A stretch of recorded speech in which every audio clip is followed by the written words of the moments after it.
hand once again. Hammers versus Cloud9. I want to focus a little bit more on Hammers because we've talked quite extensively about Cloud9. The roster specifically, do we know a lot about all of these players? Are there any standout players that we know a lot more about and they're going to be kind of the main focus of this team for us? I would have said starting all over under normal circumstances, but without him being there, Pauly is really the only one that we have previous experience with. And he's played for a couple of different teams over the times and plays a lot of Finn, a lot of Arden. We are going to be seeing a very heavy priority on the Grace. So that changes a lot because we've basically seen Grumpjaw and Baron banned every game so far. Yeah, so this opens up Baron or Grumpjaw. They're going to go with Baptiste ban here. So is Hammer's going to pick up the Baron or are they going to take the Grumpjaw? So that's going to, or even take Lyra. So let's see what options they have here. This is something that I'm very surprised that we haven't seen more of already throughout this very young season is teams saying, okay, you don't ban Grumpjaw or Baron on A side, we're not going to ban either of them either and guarantee that, you can take one, but we're going to take the other. This is something we saw all the time last season when it was Adagio, Lyra were the two heroes, and it was basically just became an issue of you either ban them both or ban neither. So very happy to see that might be the case here with these two teams. Yeah, and Baron going to be banned away, going to be picked up, there, and now Cloud9 have to decide whether they want to go for this Grumpjaw or not. Yeah, they're going to pick probably most likely the Lyra, I assume. Oh, actually, they're going to take a Vox. But they definitely need to take Lyra because Lyra is actually a pretty good counter into Baron because of a portal and board, which limits his mobility and ability to jump out of. So let's see what Cloud9 decides to ban here. But I think for the side of Cloud9, I think a good ban must be like Arden, for example. So what are your thoughts on picking this Vox here? Because generally speaking, both Baron and Vox are going to be your lane carries. Surely Cloud9 could have saved this Vox pick until later on into the draft. Yeah, it's a little bit surprising to me that they went for the Vox pick so early. I guess just not wanting to show their hand at all, not wanting to really take anything away. Maybe wanting to avoid the ban. That's what I was going to say. Maybe being afraid of a ban coming out if they didn't grab it. So it does keep them on even footing for this next rotation. Again, Cloud9 does have the edge because they have the next pick, so they can get their choice of captain. All right, we'll see what they're going to go for now. Lance and Koshka are going to be banned away, Suji. Yeah, potentially Arden or Lyra will be picked up here, or even Grumpjaw, but I think Arden or Lyra will probably make the most sense here, given what the bans have been so far. And I think Lyra makes a lot of sense because they can portal onto Baron and delete him, and it gives Vox that heal mobility along with Poison Shiv. Makes Vox extremely strong with heal and Poison Shiv here. So let's see what Cloud9 is going to decide. Still a lot of options available for them. I gotta say, personally, a little bit disappointed to see that Baptiste banned away. I do love watching a good Baptiste. Lyra is going to be the lock-in, though. Grace. Yeah, those ones taken away. But Lyra, we've seen this first picked a lot today. It is going to make it through to the second rotation of picks. Yeah, here they're going to take Arden and Grumpjaw most likely. Archaic's really good on Grumpjaw. However, Grumpjaw has gotten a little weak. They can be counterpicked with Rhyme, and Cloud9 pick Rhyme into that. So let's see. But I think Arden makes the most sense here for Hammers because Arden and Baron are pretty strong together. Arden is also one of the heroes that Pauly has played a fair bit of. It was Arden, Lyra, and Finn are the three heroes that I remember him playing the most. So I would very much like to see them go ahead and grab the Arden, even though going into the Lyra. But they are going to grab a Grumpjaw. This could be jungle or Grumpjaw Arden, I assume, would be the draft here. So let's see. This is the first time, I think, in the Vainglory8 that we've seen both Baron and Grumpjaw go through and both get on the same team. This seems like a powerhouse composition from Hammers. Like, even if, obviously, on paper, this matchup is fairly one-sided towards Cloud9. Do we think that these kind of power picks is going to seriously tilt the balance? I just don't know if it's going to be enough. If the teams were a bit closer in my mind in terms of the synergy, player ability, and power level. Essentially, yes, power level. Then it would, but I just don't see this Hammers lineup being able to beat Cloud9 regardless of the draft. Well, Black Feather is going to round out the draft, and that means we have our compositions locked in. What are our thoughts on these ones so far? How are these compositions going to be playing out across the game? Yeah, Grumpjaw Arden is going to be a little bit stronger early game, but Black Feather is going to outscale Grumpjaw CP pretty hard mid to late game. So I think Cloud9 definitely had. Plus Old School and Vox, that's really, really strong. Okay, we'll have to see how this one's going to pan out. Certainly going to be an interesting matchup. I'm very excited to see what Hammers can do with this Baron and Grumpjaw combo. Like, with that kind of combo, usually you think of Grumpjaw as very early game, Baron as late game. Are we expecting just Baron to step into that early aggression role that we mentioned earlier on during the European broadcast? That's what they're going to need it to do, because like Suijay was saying, late game, that Black Feather is going to outscale the Grumpjaw damage. Grumpjaw is going to be relying so much on the early game, but will have the ability to get that Baron power farmed. All right, well, we'll have to see if they can bring that to fruition. It's time to head into our first North American series of the day. Get involved on Twitter. Join the conversation using the hashtag Vainglory8. Also tweet us at Vainglory Esports as well. But without further ado, it's time to pass on over to our casters for Cloud9 up against Hollywood Hammers. Well, thank you very much, Munchables. We are excited to be here. I'm Humanist, here with Scoundrel. Scoundrel, we got a pretty hype matchup here to start things off for NA, huh? I mean, we were discussing this draft at length while it was going on, Humanist, and we were saying, you know, you've given a Grumpjaw and a Baron to the same side. You've got excellent peel for him with the Arden there as well. We were worried that the way that Cloud9 were going, were maybe going into a peel composition with the Lyra against the Baron, which I just don't think ever works, because if you're trying to peel against the Baron, Baron's range and damage is just going to be too hard for you to sort of combat that against. But I like the addition of the Black Feather. You know, they're going to wait to get to level 8 here. It's going to be CP Black Feather in the jungle, come out with the level 8 on the on point and suddenly start playing that poke war, and when necessary, use that Lyra to barrel in, try and get the kill onto Baron. So I think it is an interesting one. Very easy stack targets for the Vox as well, something we've always talked about. Definitely. I love it. As you said, I don't think the peel would have been the way to go. So it's like just murder the Baron composition. It's just the way you want to go. Also, Black Feather works just so well into like, okay, Gauntlet, Rose Offensive over the top, Rose Offensive all over the Grumpjaw. And yeah, they have a lot of tools at their disposal. Right now, we have players making their way out onto the map. Gabe Vizzle on the right, Trebrush, Playboy Afro is going to be on the left. So, I mean, it's worth mentioning this is one of the first times we're not going to see starting actually out there, right? Absolutely. It's one of the first times that we're not seeing starting playing on the Hammers roster. So, you know, this is a big change up for them. Now, Polly in the lane. They have lost one of the sort of the key targets that have made them so good, as well as obviously having lost T-Tigers from their original roster as well. I mean, this is a whole new Hammers roster coming to the table here.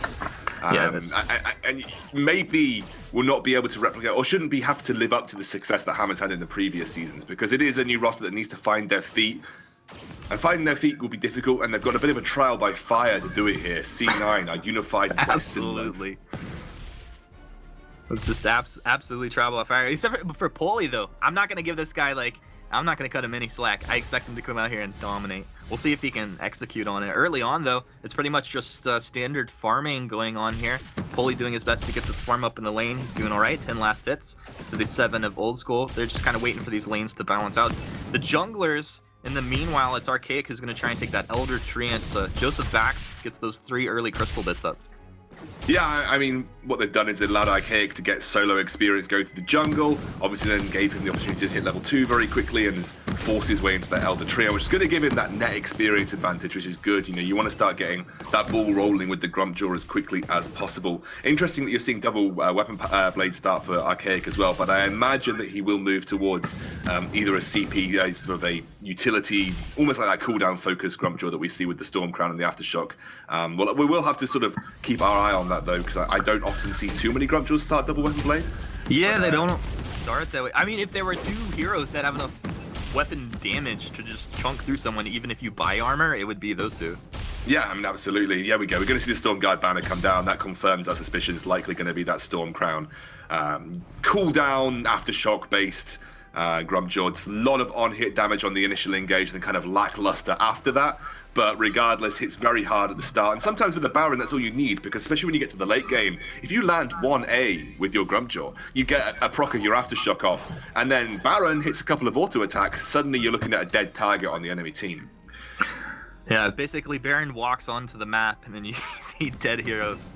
That's just my experience so far. Paulie Absolutely. jumps jets, just slaps old school with a couple shots there. Doing pretty good, as you were saying though. And I think what's really interesting about this whole draft is if you were to look at Hammer's draft and the current state of, a lot of you who play solo queue will know, if you look at the current state of solo queue, Baron and Grumpjaw are almost like 100% bans in almost every scenario. Yes. So this is a very odd draft if you're looking at it from a basic standpoint. You're saying, oh, well, Hammers have got two really OP picks. But the way that C9 want to play this is very different. You know, Physics is probably one of the world's best drafters right now, and she obviously does a lot of work for Cloud9.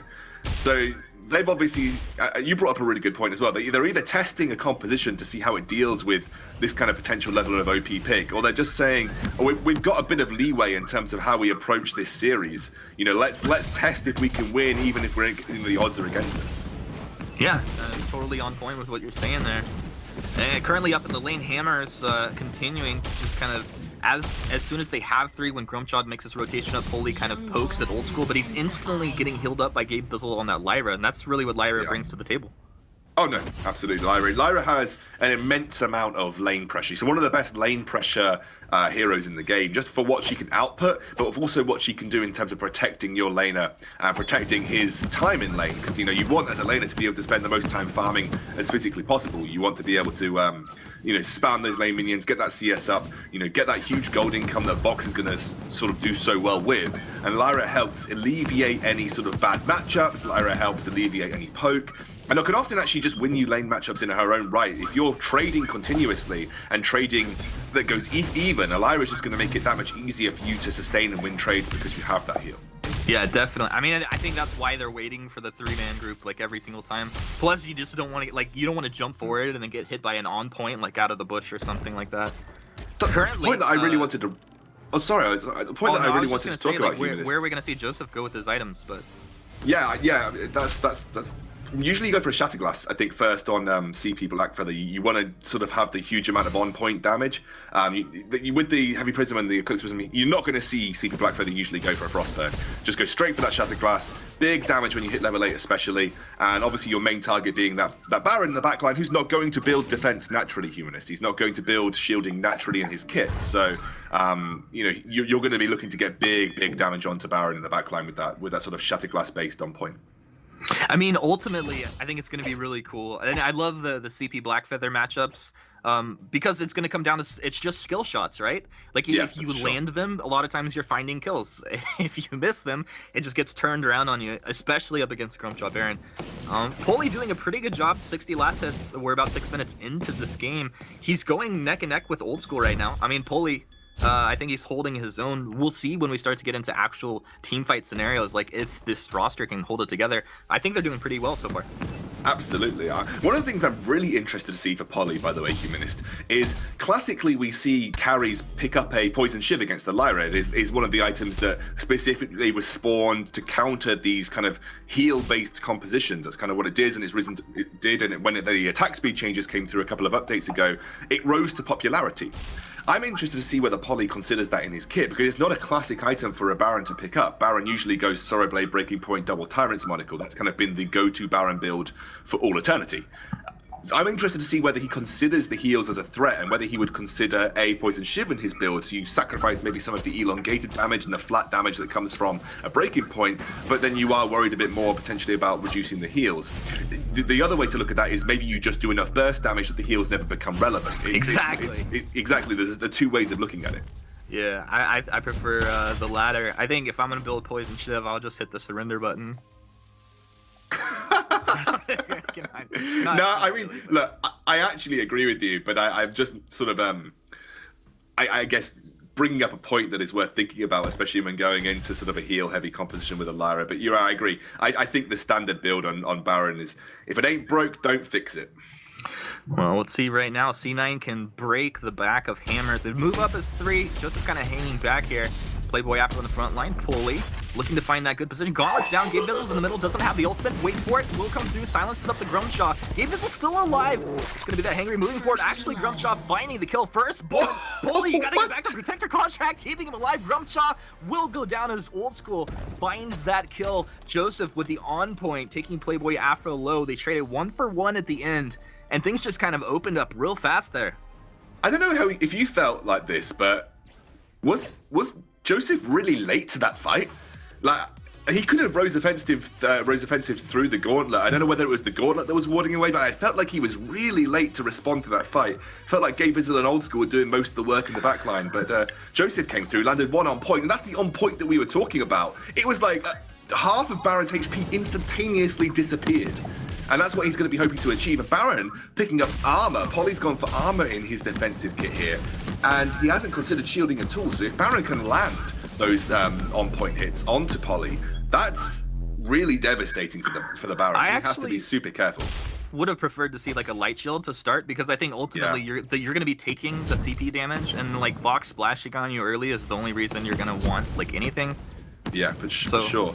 The interesting thing about if you're buying armor because you're worried about Vox, I would say you've already lost the team fight. If Vox gets to Baron and is consistently landing basic attacks on him, Arden and Grumpjaw have failed at healing, so you've probably lost. So I think if you're considering armor, you're not considering the right way. This is an interesting change in the Baron build, by the way, Humanist. The tension bow. It's something that I have seen Barons pick up because of the long range of his basic attacks and the ease to sort of land that big hit tension bow basic attack, and the fact that tension bow now has that increased flat armor penetration. A lot of people are considering this as a game-long item, no longer that sort of stalwart early game item. It is considered a game-long item. Here we go. Oh, we're gonna have that ultimate use for Joseph. Just rose defensive back, get the healing. Archaic trying to find the damage onto Gabe Vizzle. It will be Polly who just jumped into his own death. Polly should have waited to get in there. At the end, it looks like Hammers lose one. C9, they're not gonna lose anybody, and this is gonna be a turret as well. What a phenomenal fight for C9 here.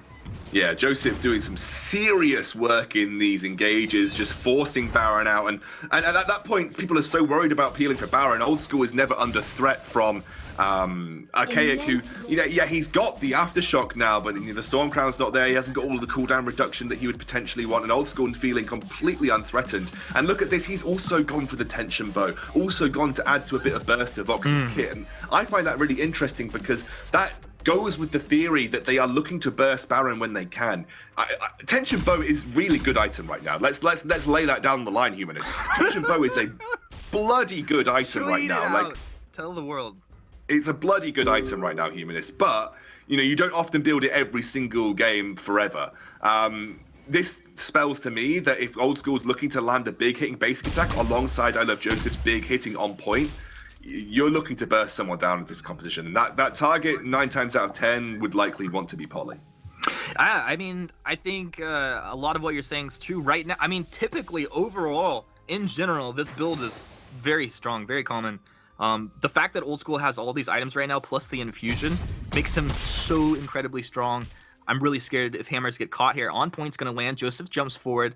Old School right behind him, but they can't connect onto Polly. Polly got to be careful. Second on point will miss from Joseph as C9 start to bear down onto this tier 2 turret for Hammers, and Polly basically using everything in his kit just to keep the minions cleared out. Now the stuff is going to be used. There's Arcane Passage forward. Gabe Vizzle's there. Joseph, they just jump right in. Polly just gets wrecked. Starting all over is crying somewhere if he's watching this. Joseph will take the Arcane Passage out, all calculated in the end. C9, get the healing, get that speed boost, move in. They're going to take the turret. I mean, they take the team fight, they take the turret, and we'll see what else they take off the map.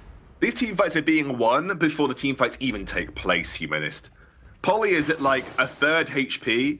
The engage comes through, and then C9 have already won because Polly can never get into a position where he's close enough for A, on point to hit him, B, for I Love Joseph to be able to use Rose Offensive and jump in with the Execute, and C, for Gabe Vizzle to even find him with the Sonic Zoom. So if you get a couple of hits onto Polly, he's either going to have to base and then you lose the turret anyway, or the team fight's over regardless, because he can never get into range to basic attack, because if he gets into range to basic attack, he's in range of on point, he's in range of getting blown up. So C9 doing some fabulous work with this this CP Blackfeather, and obviously Old School doing a great job of just stacking and being a monster. There we go, another engage. Yeah, War Tread's forward, but it's going to be the stuff up, and Grumpjaw left for dead. Archaic, rest in peace.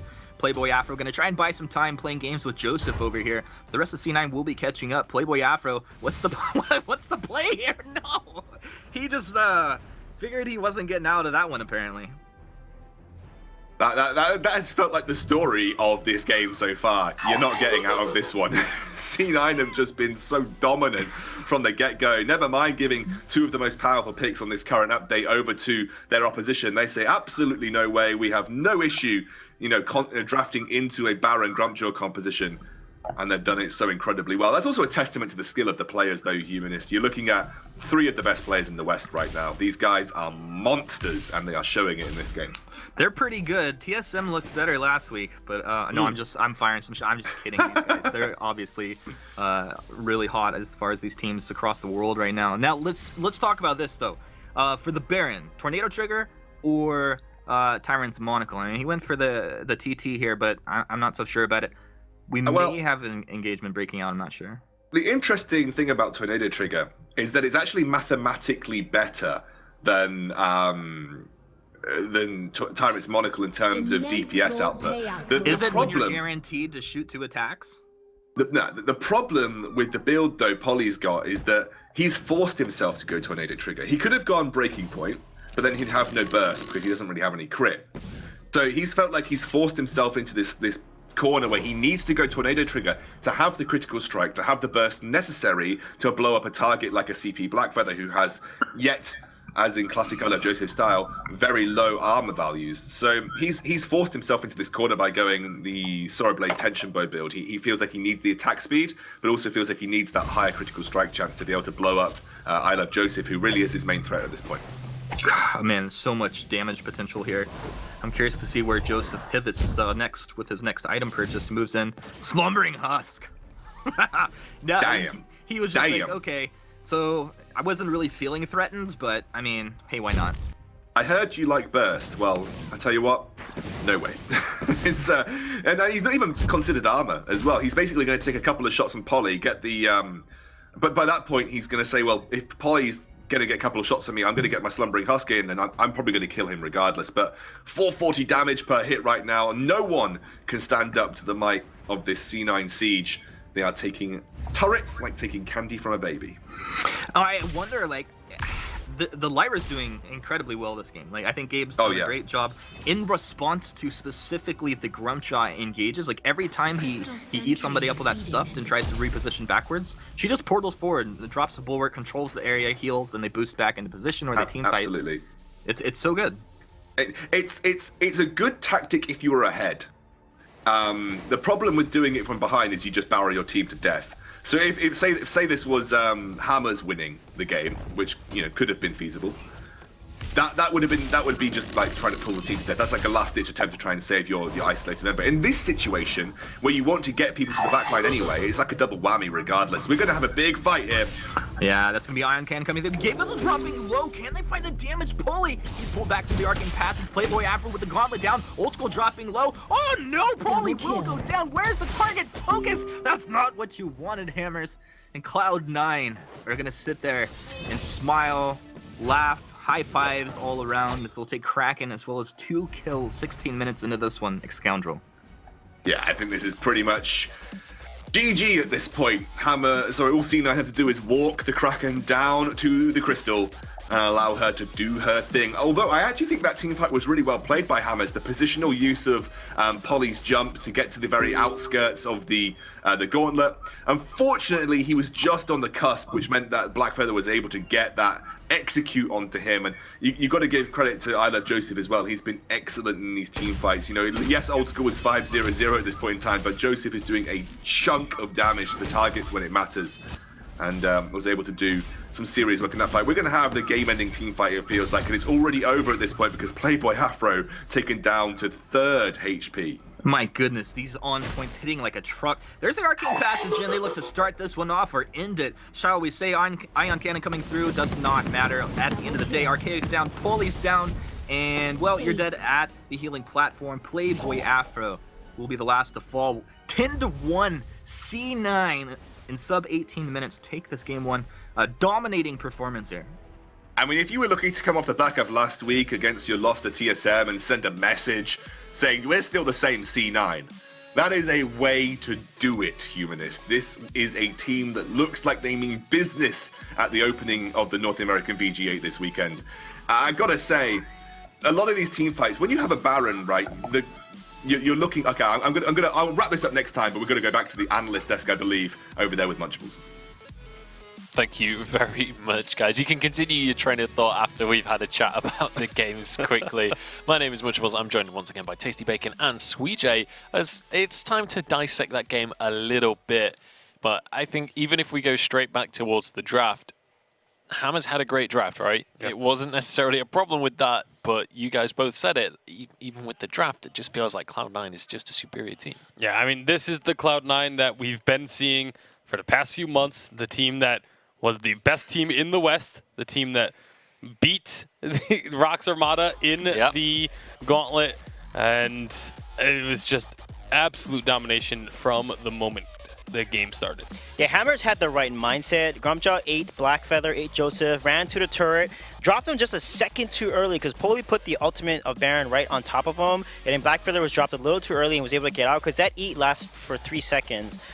So they had the right mindset. They just lacked the target focus and the cohesion there. Especially one fight where Gabe almost died, and they could have turned that fight around. And it was towards the end, the last fight before Kraken was taken. I felt like Hammers has the right mindset, but just the synergy is lacking because I feel like they maybe haven't played together with Poli and Lane. Poli actually did decent with his CS, actually. He CS pretty decently as Baron, but he was too easily focused and out of position a lot of times. Yeah, needed the rest of the team to be there to protect him, and this was kind of the final fight that sealed the deal. Yeah, it was, again, just a really well-played game from the members of Cloud9 all throughout.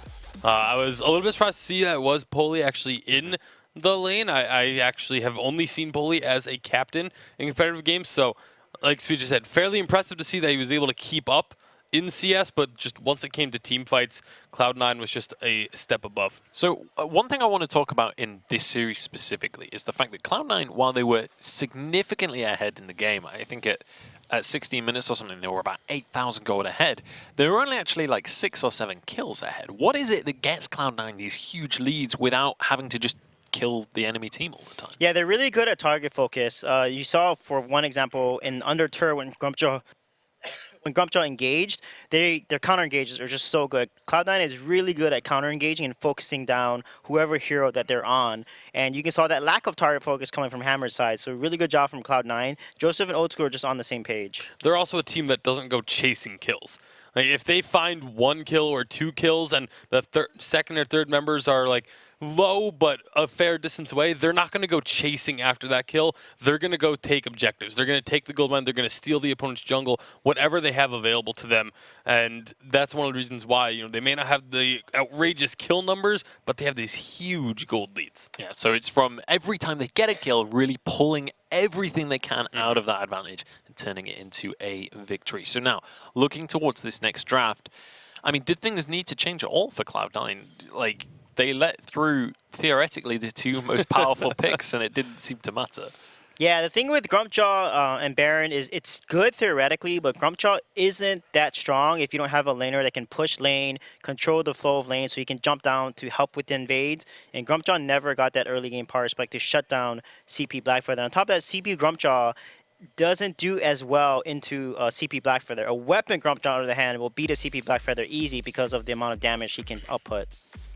Well, we are going to be going on into draft Cloud9, banning away Baron this time. They're not going to let those same shenanigans happen once again, and this theoretically would force Hammers to ban away the Grumpjaw. Yeah, they should ban Vox, actually, because Cloud9 wants Vox. They're most likely going to first pick a Vox here and just put Old School on that Vox so he can hard carry.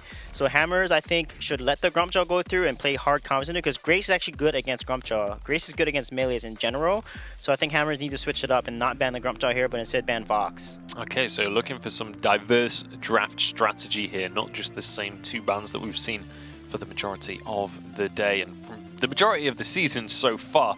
Be interesting to see what they do go for, but you can see clearly taking a lot of time on this first ban. They know that there's a lot of pressure on this There right we now. go. Perfect. Good draft by Hammers there. Nice. Definitely thinking cerebral about the draft here. Cloud9 most likely won't take the Grumpjaw. We'll go with Grace. Like I said, Grace is a good counter to Grumpjaw, so that means Hammers can't really pick Grumpjaw. They need to ban it because they can't give a Grace Grumpjaw composition over to Cloud9.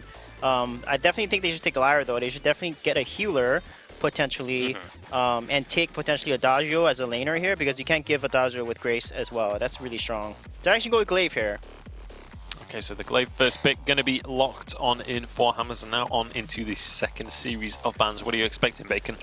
Well, for the bans, I would expect maybe something like Baptiste to be banned away by one of these two sides. Very likely, I would expect Hammers to maybe ban that away because they have the Glaive. We've seen Baptiste be able to shut down Glaives already this season.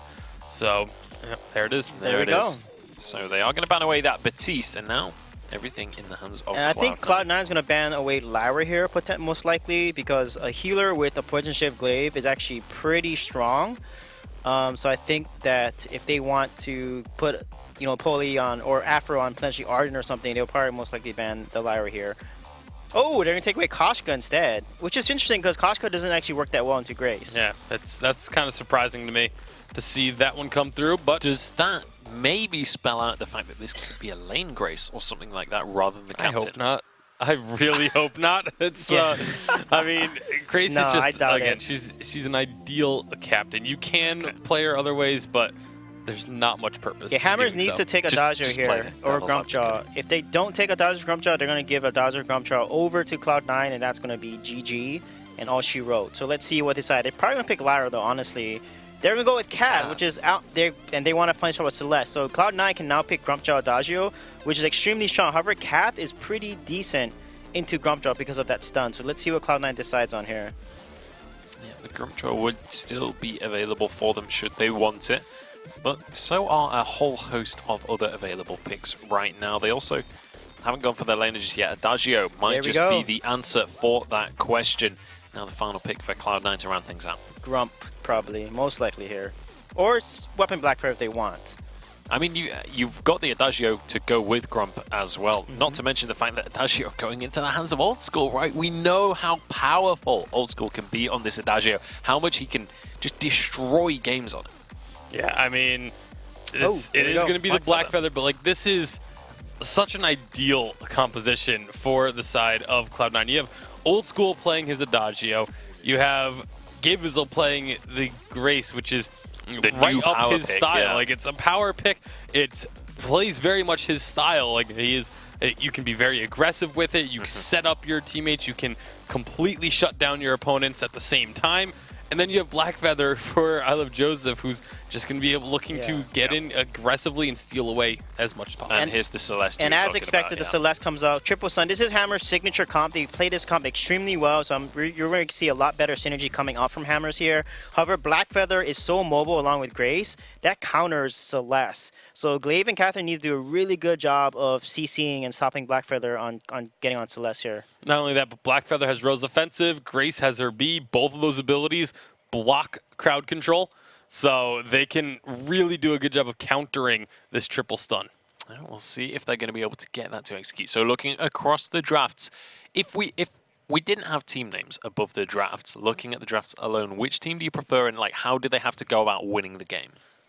Yeah, I think Hammer's draft, they can win. If they execute their stun combos really well and snowball it, they can have a good win. However, I feel like Cloud9's draft is stronger because Grace is going to give that heal on that Black Feather, and Adagio has a heal on top of that, and that's going to really be hard for Hammers to shut down. Yeah, I think Cloud9 have a much better draft, and then you add in the fact that who the individuals playing this draft are. Like I said, Old School on Adagio. I will almost always pick that composition regardless of what else is there. Yeah, he is an absolute tyrant on that Adagio. We'll see if he can bring that power to this game. Don't forget to get involved in the conversation using that hashtag Vainglory8. Let us know who you're supporting and let us know how you think the day is going so far. Let us know your predictions for the rest of the games. But without further ado, it's time to get into the second game of this series and hand it over to our casters once more. Well, thank you very much, Munchables, and welcome, ladies and gentlemen, to game number 2 in this series here between C9 and Hammers. Game 1 was solidly in the favor of C9. Pretty strong draft here in game 2 of Scoundrel. What are you thinking? It's interesting because we were discussing about the fact that this is almost like a resurgence of a double heal composition. You know, we used to see Lyra and Adagio last December being so, hotly contested between teams. This is almost post 6 a reiteration of a double heal composition, and you pair that with what is likely to be a weapon power Blackfeather. You can keep a guy alive who absolutely thrives in sustained fights with this kind of double heal and damage reduction from the Grace as well, don't forget. I think I Love Joseph could run riot in this game. However, I do like Catherine into Grace, and if Polly considers the Poison Shiv as an item on the Weapon Power Glaive, I think there is a chance for Hammers. A very small chance, because it is C9, but a chance. Man, so many possibilities, Scoundrel. Early on, Polly's hanging back while Gabe Vizzle moves around the bottom side here. He's going to be caught out, stunned up. Playboy Afro's there. Afterburn back from Polly, but Gabe really doesn't take too much damage. He pops that potion and he's hanging out. He's really just trying to be a nuisance. This is going to allow a lot of time for Joseph just to get his early levels in farm, where the Blackfeather's not so strong against these double stuns. Now Gabe, not able to get that mid, so the healing will go to Polly, means they should snowball through this jungle early on. But a cheeky little plays out of Gabe. Yeah, I actually fell suspect to this exact play at 2 a.m. last night in EU solo queue. I'll talk about it in a second. We've got a little fight going on. Yeah, you see Gabe jump in there. They try to trade back and forth, but the Grace, pretty tanky. Yeah, I fell suspect to that play that Gabe Vizzle tried to make last night in EU solo queue. The Grace ran up to my backs, used her A, which is pretty significant amount of burst damage at level 1, and stole every single one of my backs as a sample. Honestly, every single one of my backs got taken by a Grace.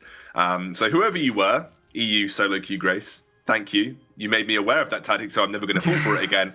Looks like Hammers weren't falling for it either. And again, Grace has got, I think, one of the highest base movement speeds in the game. I think if the highest base movement speed in the game. So you can kind of make these plays and often get away with it as well, as you saw there. Gabe Vizzle able to get away with it. Yeah, and ultimately, if you decide to chase, she can really cause you to spend a lot of time to eventually take her down. Right now, it's going to be C9 moving over as 2 this time. Joseph's going to join Gabe Vizzle as they look to maybe make a bit of an invasion here. Polly taking his back treant. He's going to get that and heal up, waiting for the others to spawn. But we're going to have a little fight early on. Joseph pokes will be on point. He's going to be stunned up early on by the Merciless Pursuit. They both just standing their ground, but it's Joseph taking majority of damage. Polly tries to get the crit. There's the heal that comes down. Well, no. Actually, he's out of... Will he get out of... No, he's down. First blood. Thought he was actually out of that one there, Scoundrel. Gabe Vizzle. Does he have any more heal? He jumps back into Archaic. Bold plays here. And Polly's hanging around this 10 seconds for the Afterburn. This Playboy Afro going to go down as Old School made that rotation. They have to all go together. You can't make this blur. No! It's the stun out of Gabe. They have the damage. It's 1 for 1 now. Archaic, can they trade back the Archaic down? Playboy Afro, can he get out of... No, he can't. Double kill. That's the ace. An ace! Cloud9 are like, yo... So we'll take the ace, we're going to take your backs, and we'll probably take this game. It's just going to be a few more minutes. Yeah, that was you saw the power of the heal coming out from Old School as well, keeping especially someone like Grace. Grace thrives with heals because of the fact that she reduces so much damage through the use of her Holy Shield.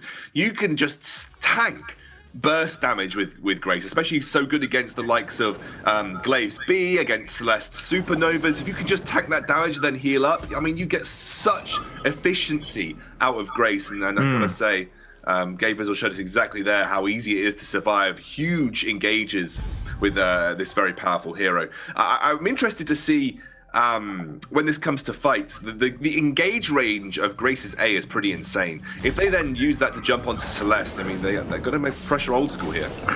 Stun onto Old School. They're going to knock him back. They should have enough damage to take him down. Yeah, Old School going to try and waste a little bit of time here. He's wasting a lot of time. He will fall at the end of it, but Hammers, man, got to be careful. AC picked up there after that death for Old School. Yeah, so Old School's going to pick up the AC. Obviously, the standard start CP item for a CP Adagio, something that we don't see too much in other teams' drafts, but Old School will always have a place for CP Adagio in his repertoire of heroes, and obviously the alternating current is generally the item that you see first picked up on a lane Adagio. So it's a good item spike to have hit this early into the game, gives them incredible dueling potential. I remember I was going to touch on Grace's A and the ability to deliver a very powerful gift of fire onto a key target. We always talk about gift of fire delivery systems, Humanist, and not all of them are as reliable as Grace's A, especially with the range of Grace's A, the slowdown that it provides onto your target, and the fact you can then just apply gift of fire directly to that target. This is going to be a very, very painful game for Archaic. So reliable, so much efficiency right now. Makes me a very happy boy. Poli is going to get jumped on by Joseph here. The on point comes through, a defensive afterburn forced out. And all Glaive players just silently cry some tears right here, because that's not what you want to see happen. C9 going to take the mid away, so they're going to get a little more regen as well. Clear out some scout traps and just on their merry way. Yeah, the dominance of C9 continues, especially from this early game. It did look like Hammers were fighting the good fight, as you like to say, in the early portion of the game. They sort of caught out a couple of the C9 members. They looked like they were winning engages, but as soon as Old School rotated out of lane, brought that gift of fire, and was able to heal up his members, that gave C9 that boost in the early game that they needed.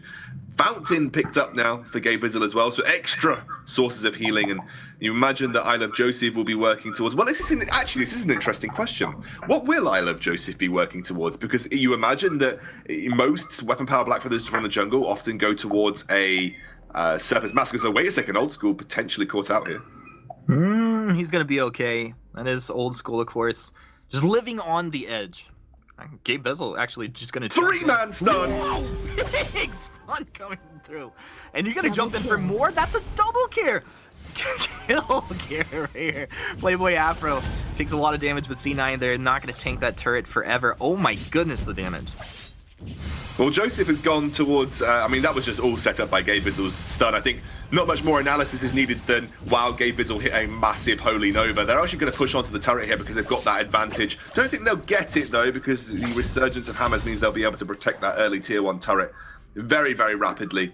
Again, it's such an important objective to control, Humanity. You want to make sure that you keep that Tier 1 turret up for as long as possible, because once that goes down, it opens up more entrances into your jungle. It makes it a lot harder for you to control vision around the central portion of the map, because you are kind of scared. You don't have that sanctuary of your Tier 1 turret anymore to provide a bailout for you if you get caught in the jungles. So if that goes down, you know, C9 are then going to start moving their vision lineup. They're going to start being more aggressive, and that puts Hammers on the back foot again, and you don't want to be on the back foot as Hammers right now. No, they're on the back foot right now. Poli defensive afterburn. It's on cooldown for 10 seconds while Gabe Vizzle zones out the rest of Hammers. Poli, he'll drop the little kissy face as he goes down, man. This is C9 just putting the boot down on Hammers right now. Yeah, and they just caught out Poli. I'm not sure why Poli was on the C9 side of the jungle, but he was. He took the mid and then defensive afterburned away, but they just booted up and caught him. Yeah, I mean, that was, to me, that's a risky play to make if you're in the kind of situation that Hammers are in right now, because you could potentially give away so much for such little gain. I understand in levels 1 to 3, you making those kind of plays, Humanist, but when you're level 6 and above, why risk with little vision or no, you know, without having game dominance, going for the central mid Treon, or going for your opponent's forward Treon, and then you get, what, like 30 gold, and you could potentially lose a whole lot more? I mean, that's why Poli is one of the best. You can't teach that, all right? I mean, look, you probably could. Like, I think he got caught out there. Joseph was in there for a nice little surprise. I don't think Poli was expecting it. Right now, one of the things, like you were talking about, if turret goes down, it's going to be really bad for Hammers, great for C9 for all the reasons you said. One of the other things I think that's going really bad for Hammers right now is the early reflex blocks that were picked up. Like Old School and Joseph, they just grabbed some reflex blocks. And then what is this, like, what is the stun composition going to do to you? You're no longer threatened. If the initial stun doesn't land, so you're probably not going to get followed up on. I like this as well because they've got the Crucible on Gabe Vizzle even more so. So, you know, you've got plenty of ways of protecting key stuns from the enemy. And Poli looking for something here. Not sure that he wants it, though, because he's going to be forced away. He wants it, but he can't get it. Playboy Afro, he will live. Bully will find that knockback, but he goes down. A little on-point love there. Gabe Vizzle's going to get out, drops that turret aggro. Joseph holding on to the turret aggro, actually is bouncing it around very well. C9, you got to be careful though. Archaic trying to find the damage. He's holding on to that ultimate. He's going to throw out those Helios. The on-point connecting, turret dropping low. Hammers can't find anything as C9 just pretty much just bullying them right now. And also another awkward thing for the Hammers roster is that you've got a Celeste. Now, you want Celeste to get level 8. That's probably the most important spike on a Celeste. Level 8, so you have the extended range on your Heliogenesis. The next most important thing is having a good, consistent gold income to reach at least 3 tier 3 CP items. And you've seen that she's been battered around in lane. I mean, she just hasn't had the time to farm the way that a Celeste normally would like to. You've got to say, she's sacrificed a huge amount of defense. I mean, that's something normal on Celeste, right? But against such a heavy dive composition, I would consider a reflex blocker. I would consider potentially some armor against Blackfeather or whatever, what have you. But she's had to sacrifice so much of her potential defensive options for, accelerating those tier 3 items here, and that's what you can see going towards what I imagine to be either a Shadow or a Frostburn fight breaking out. Yeah, fight's been breaking out for like 30 seconds. We're gonna lose Archaic here. Playboy Afro, Foley, you're gonna be forced back. Joseph, he just jumps in, deletes Playboy Afro right out of here. We'll chase on to Poli. I don't think he can actually find that kill, can he? Nah. Defensive afterburn out. They were fighting over the gold miner for like 30 seconds, and then I didn't see who actually put the minion candy. I think it was Gabe Vizzle who minion candied, and then just dropped it onto Hammers. So that was pretty good. Yeah, they had a little bit of a dance around the gold mine. Nothing really came of it there. But again, C9's dominance continues. I want to take a stock at the Blackfeather's build as well, because I was considering whether Blackfeather would circumvent and just go away from something like a Serpent's Mask, given the amount of sustain that they already have on the team. But he's gone Serpent's Mask and Poison Shiv. I mean, this is like the hyper-sustained Blackfeather. There's no way this Blackfeather ever dies. No, you're not speaking truths. There is a way. Holy Nova going to be blocked off. Playboy Afro able to get himself out of there. Does he stand still in the middle of a team fight and just do nothing? Is that the way he does? Dude, have you ever seen Poli just come alive? Like, honestly, right now, Hammers, they can do it. I believe in them. Obviously, what you're saying is true. There's so much sustain, and there's, like you're saying, there's a couple different ways you could look at it. Like, you don't need the sustain because you have so much, but I think if you build into it like this, yeah, it's just a beautiful thing. But he probably needs, what's his next weapon item?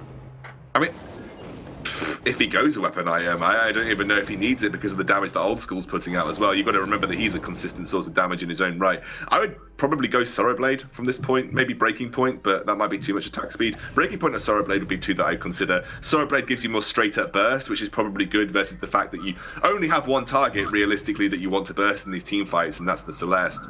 The Breaking Point gives you that consistent damage output that will scale up as the fight goes on. So there's two ways to look at it, but I don't even think another tier 3 item is something that you need to rush right now, as I love Joseph. Yeah. I don't think he needs to rush it at all.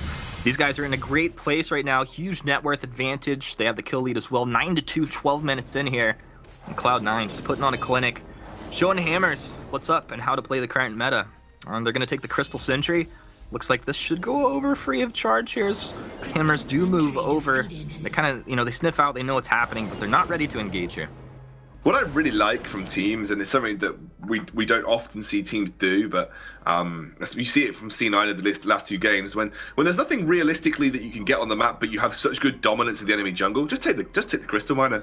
Like, once you get rid of that, there is no sanctuary that your enemy can hide in when they are trying to come back into the game. If you leave Crystal Sentry up, there's always the chance that they kite you in a team fight back to Crystal Sentry and suddenly it becomes a 4 versus 3. C9 just eliminate that possibility by getting themselves a bit of extra gold, taking it, and just saying there's no way in a million years that you come back here. Playboy Afro, playfully baiting in C9 there.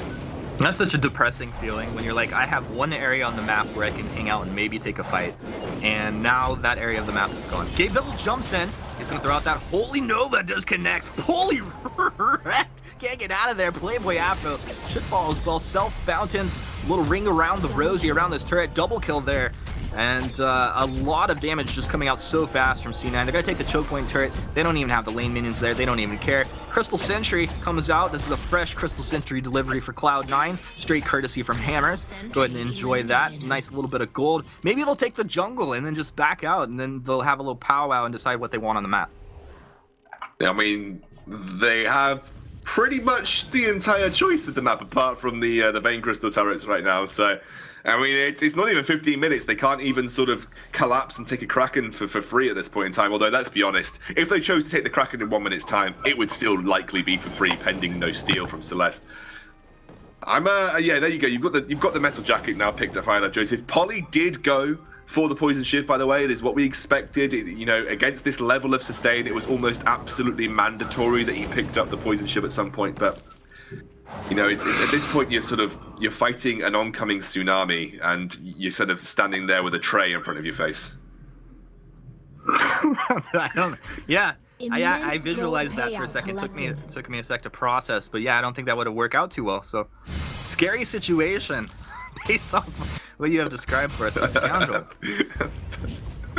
Yeah, you know, I'm always got away with words, Humanist, don't I? You know. Have you actually experienced that, or does that just come straight out of your imagination?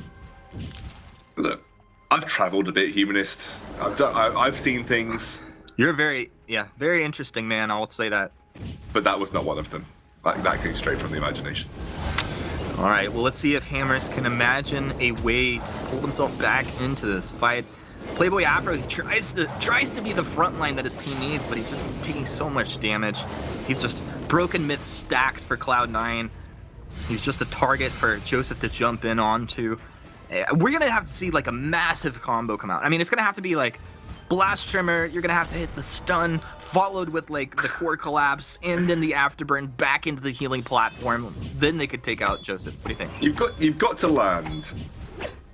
Start onto Gabe Vizzle into 3-man core collapse, into some sort of supernova, into Solar Storm, and Polly doing a bit of splash damage with his crits, which he has very little of. I think actual supernova would have to hit the servers and crash the game for Hammers to have. What? Oh, look, the verse is gonna come out here. Kraken will unleash. Whoa, that's a steal!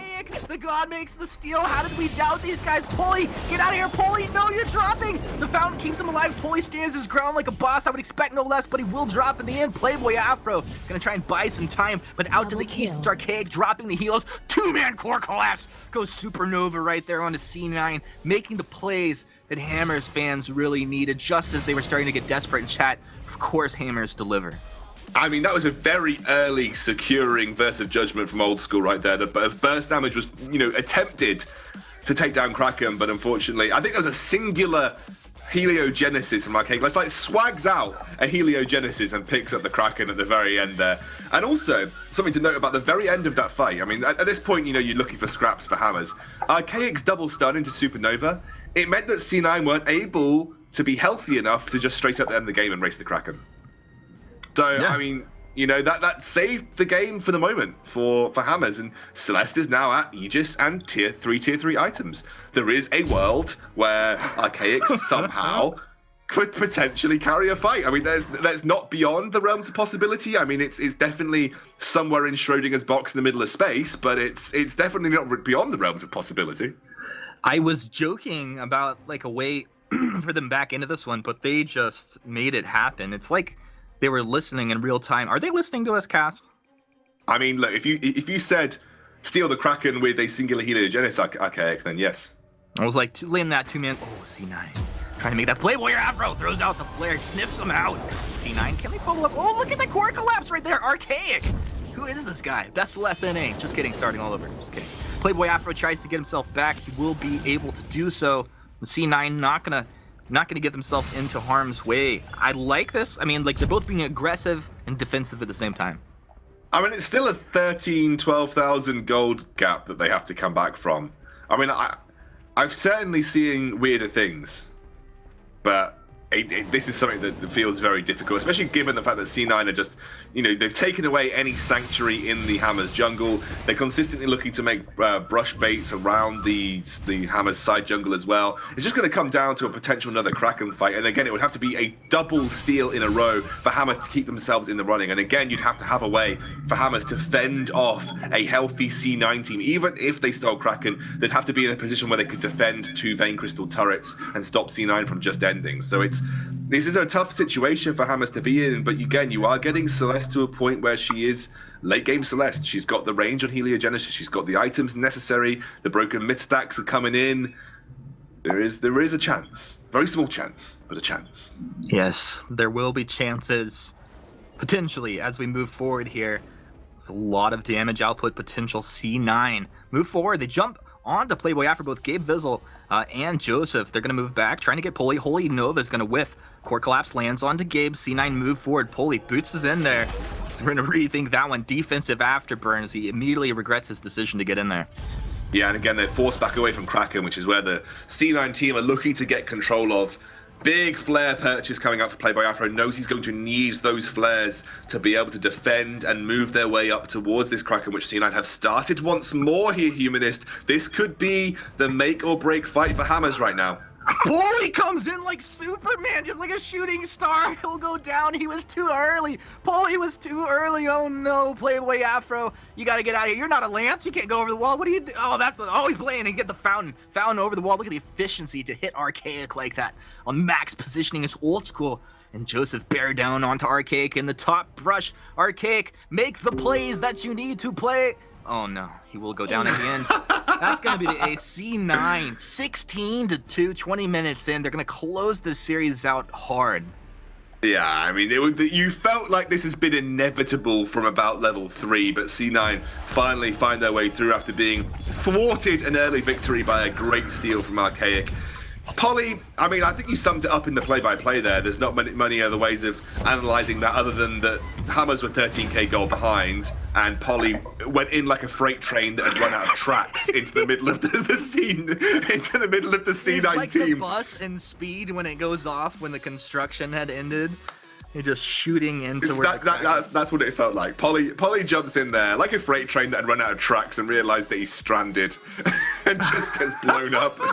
Oh, Poli. Somebody fly so fast into the middle of a map. If the timing was better.